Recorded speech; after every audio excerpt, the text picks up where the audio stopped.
안녕하세요. 올콩톡도입니다. 전세, 월세 등 임대차에서 우리 모두는 묵시적갱신을 잘 알고 있다고 하죠.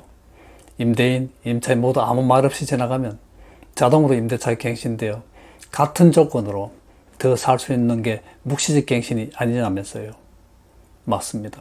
서로가 아무 말 없으면 묵시적으로 갱신된 것이죠. 오늘은 묵시적갱신에 대해 알아볼까 합니다. 모두 다 잘 알고 있을 것 같으면서도 정작 일이 생기면 허둥지둥하는 게 묵시적 갱신이더라고요. 그래서 주임법, 상임법, 민법에서 말하는 묵시적 갱신과 그 모양새가 어떤지, 묵시적 갱신에 해당하는지, 묵시적 갱신에 주의할 점 등에 대해 살펴볼게요. 먼저 특별법 주택임대차보호법에서 묵시적 갱신을 정하고 있는데요.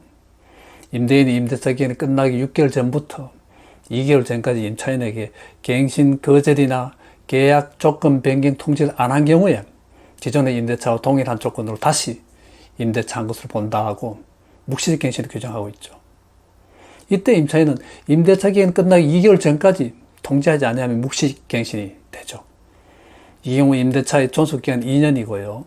다만 임차인이 이익의 차임액에 달하도록 차임을 연체하거나 임차인으로서 의무를 현저히 위반하는 경우에는 묵시적 갱신되지 않아요.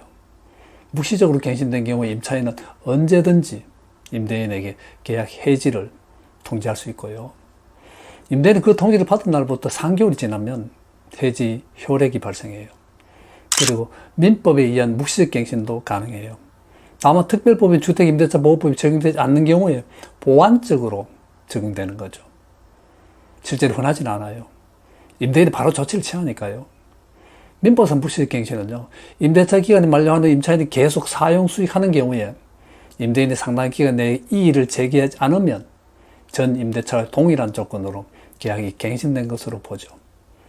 이후에 임대인이나 임차인은 언제든지 중도 해지할 수 있고 임대인 해지 통지를 받은 날로부터 6개월, 임차인 해지 통지는 1개월이 지나면 효력이 발생해요. 참고로 이것도 같이 알아두면 좋겠네요. 전세권이 묵시적 갱신인데요. 민법에서 정하고 있죠. 전세권 설정자가 전세권의 존속기간 만료 전 6개월부터 1개월까지 전세권자에게 갱신, 거절 등 통지가 없으면 묵시적 갱신이 되죠. 각 당사자는 언제든지 상대방의 전세권 소멸을 통고할 수 있고요. 통고받은 날로부터 6개월이 경과하면 전세권은 소멸합니다. 한편 상가 임대차 보호법에 의해서도 묵시적 갱신이 가능한데요. 임대차 계약기간 만료 6개월 전부터 1개월 전까지 임대인이 임차인에게 갱신, 거절 또는 조건 변경의 통지를 하지 않으면 전 임대차와 동일한 조건으로 갱신되고 이 경우 임대차 계약 기간은 1년이 연장돼요. 임차인은 언제든지 임대인에게 계약 해지 통고를 할 수 있고 임대인은 통고를 받은 날로부터 3개월이 지나면 효력이 발생합니다. 상가 임대차 보호법에서 묵시적 갱신은 상가 임차인이 3개의 차임을 연체한 경우에는 적용되지 않아요. 또 지역별 환산보증금 적용법을 초과하는 경우에도 적용되지 않고요. 다만 민법에 따른 묵시적 갱신은 가능할 수 있겠죠. 그런데 묵시적 갱신과 계약갱신 청구권을 헷갈려 하시는 분이 많은데요. 간단하게 구별해보면요. 계약갱신 청구권은 임차인이 임대차 계약기간 만료에 근접할 때 의사표시로서 임대차 계약갱신을 임대인에게 일방적으로 요구할 수 있는 단발성, 일회성 권리로서 세입자를 좀 더 두텁게 보호하고자 하는 것이고요. 묵시적 갱신은 임대차 계약 상방이 아무런 의사표시도 없이 일정 기간을 지나쳐 자동으로 종전 임대차 계약 같은 조건으로 갱신되는 것을 말해요. 차이가 분명하죠. 갱신권은 일정한 조건 하에 의사표시를 해서 갱신할 수 있는 권리이고 묵시적 갱신은 아무런 행위도 하지 않는 부작위에 의해 자동으로 얻어지는 것이죠. 구분이 되시죠? 현실적인 예를 들어 묵시적 갱신에 대해 좀 더 자세히 따져볼게요.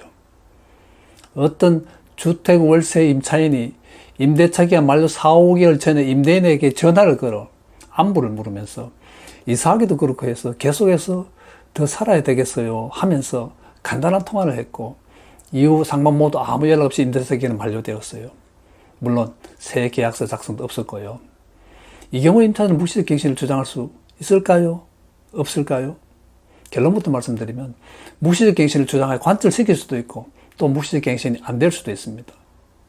답이 이렇게 애매하게 되는 이유는 의사표시와 의사표시 수단이 다소 명확하지 못하고 또 상방의 어떤 주장과 증거로 대응할지 잘 모르기 때문이죠. 결국 잘 대비하고 잘 대응한 쪽의 주장대로 될 것입니다. 단순하게 이 사례를 보면요. 임차인이 계약갱신 청구를 행사했거나 연장 재계약을 하자는 것으로 볼 수가 있고요. 아니면 임차인이 단순하게 그저 안부를 묻다가 자신의 장래 계획을 내비쳤을 수도 있죠. 하나씩 짚어볼게요. 만약 임차인이 갱신권 행사를 할 생각이었다면 분명하게 계약갱신 청구한다고 했어야 했죠. 또 임대차 시장상을 미루어 짐작해 다음 임대차 계약의 갱신 청구까지 고려해서 연장 재계약을 원했다면 이것 또한 분명하게 임대인과 협의하여 재계약하는 것으로 했어야 했죠. 임차인이 온전히 묵시갱신을 원했다면 애초부터 연락 자체를 하지 않는 것이 더 바람직했고요. 그렇죠? 임차인이 전화로 계약갱신 청구나 연장 재계약을 하겠다고 했다고 임대인이 주장하면 임차인의 묵시갱신 주장은 힘들 수도 있겠죠. 구두합의도 서류 계약과 마찬가지니까요. 임대인 녹취를 해두었다면요. 다만 임대인의 녹취 등을 해두지 않았다면 임차인은 묵시갱신을 주장할 수 있을 것입니다. 기간 내 임대차 계약에 대해 서로 아무런 말도 하지 않아 자동 갱신되었다고 하면 되니까요. 나는 그저 안부만 물으려고 전화했다고 할 수도 있겠죠. 요컨대 묵시적 갱신을 받아들이기 싫은 쪽은 반드시 증거를 남기는 방법으로 상대방에게 통지를 해야 해요. 증거가 없으면 상대방이 안 받았다 하면 그냥 묵시갱신이 되어버립니다. 상대방으로부터 통지가 오면 꼭 녹취나 보관해 두어야 해요. 상대방이 갱신 청구한 적이 없다고 할 때 증거를 내밀어서 묵시갱신을 깨야 하겠죠. 이렇듯 묵시적 갱신을 깨거나 주장하려고 할 때 가장 중요한 것은 관련 증거 자료예요.